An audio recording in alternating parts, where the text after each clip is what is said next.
ಇವತ್ತಿನ ವಿಡಿಯೋದಲ್ಲಿ ಮೂಳೆಗಳನ್ನು ತುಂಬ ಸ್ಟ್ರಾಂಗ್ ಮಾಡೋದಕ್ಕೆ ಒಂದು ಮನೆಮದ್ದನ್ನು ಹೇಳ್ತಾ ಇದ್ದೀನಿ. ಈ ಮನೆಮದ್ದು ಮಾಡೋದಕ್ಕೆ ಫಸ್ಟಿಗೆ ನಾನು ಒಂದು 1/4 ಬೌಲ್ ಆಗುವಷ್ಟು ಕಪ್ಪು ಎಳ್ಳನ್ನು ತಗೊಂಡಿದ್ದೀನಿ. ಇದನ್ನ ಸಣ್ಣ ಉರಿಯಲ್ಲಿ ಫ್ರೈ ಮಾಡ್ಕೊಳ್ಬೇಕು. ಪಟಪಟ ಅಂತ ಸೌಂಡ್ ಬಂದ ಮೇಲೆ ಸಿಡಿಯೋಕೆ ಶುರು ಆದ್ಮೇಲೆ ನಾವು ಇದನ್ನ ಹಿಂಗೆ ತಣ್ಣಗಾಗೋಕೆ ಬಿಡಬಹುದು. ಇದಕ್ಕೆ ಈಗ ಇದೇ ಬಾಣಲೆಗೆ ನಾನು 10 ಬಾದಾಮಿಗಳನ್ನು ಹಾಕೊಳ್ತಾ ಇದ್ದೀನಿ. 10 ಬಾದಾಮಿಗಳನ್ನ ಡ್ರೈ ರೋಸ್ಟ್ ಮಾಡ್ಕೊಳ್ಬೇಕು. ಇದನ್ನ ಕೂಡ ತಣ್ಣಗಾಗೋಕೆ ಬಿಡಬೇಕು. ಈಗ ಇದಕ್ಕೆ 2 ಟೀ ಸ್ಪೂನ್ ಆಗುವಷ್ಟು ಸೋಂಪು ಕಾಳುಗಳನ್ನ ಹಾಕೊಳ್ಬೇಕು. ಸೋಂಪೇನು ತುಂಬಾ ಫ್ರೈ ಮಾಡ್ಬೇಕಂತ ಇಲ್ಲ, ಜಸ್ಟ್ ರೋಸ್ಟ್ ಆದ್ರೆ ಸಾಕು. ಇದನ್ನ ಕೂಡ ತೆಕ್ಕೊಂಡು ತಣ್ಣಗಾಗೋಕೆ ಬಿಡಬೇಕು. ಇದಕ್ಕೆ ಇವಾಗ 1 ಬೌಲ್ ಆಗುವಷ್ಟು ರಾಗಿ ಹಿಟ್ಟನ್ನ ಹಾಕ್ತಾ ಇದ್ದೀನಿ. ರಾಗಿ ಹಿಟ್ಟನ್ನ ಸ್ವಲ್ಪ ಬಿಸಿ ಮಾಡ್ಕೊಂಡ್ರೆ ಸಾಕು, ಜಾಸ್ತಿ ಬೇಡ.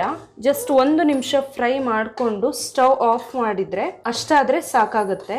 ಇವಾಗ ಈ ಬಾದಾಮಿ ರೋಸ್ಟ್ ಮಾಡ್ಕೊಂಡಿದೀವಲ್ಲ, ಇದನ್ನ ಸ್ವಲ್ಪ ಜಜ್ಕೊಂಡ್ಬಿಡ್ತೀನಿ. ಇವಾಗ ಮಿಕ್ಸಿ ಜಾರ್ಗೆ ಎಳ್ಳು ಮತ್ತೆ ಸೋಂಪನ್ನ ಹಾಕೊಳ್ತಿದ್ದೀನಿ. ತಣ್ಣಗಾದ್ಮೇಲೆ ಹಾಕೊಳ್ಬೇಕು. ಜಜ್ಜಿ ಇಟ್ಕೊಂಡಿರೋ ಬಾದಾಮಿ ಕೂಡ ಹಾಕೊಳ್ತಿದ್ದೀನಿ. ಇವಿಷ್ಟನ್ನ ಈಗ ಫೈನ್ ಪೌಡರ್ ಮಾಡಬೇಕು.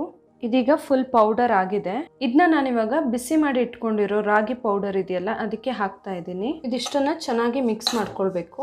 ಇವಾಗ ಈ ಪೌಡರ್ನ ಯಾವ ರೀತಿ ಯೂಸ್ ಮಾಡೋದು ಅನ್ನೋದನ್ನ ಹೇಳ್ತೀನಿ.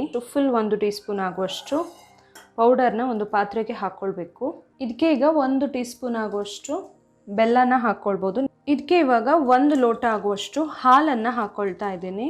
ಒಂದು 5 ನಿಮಿಷ ಕುದಿಸ್ಬೇಕಾಗತ್ತೆ. ಇದು ಸರಿ ಕುದಿ ಬಂದಿದೆ. ಈಗ ಇಷ್ಟ ಆದರೆ ಸಾಕು. Stove off ಮಾಡ್ಕೊಂಡ್ಬಿಡ್ತೀನಿ.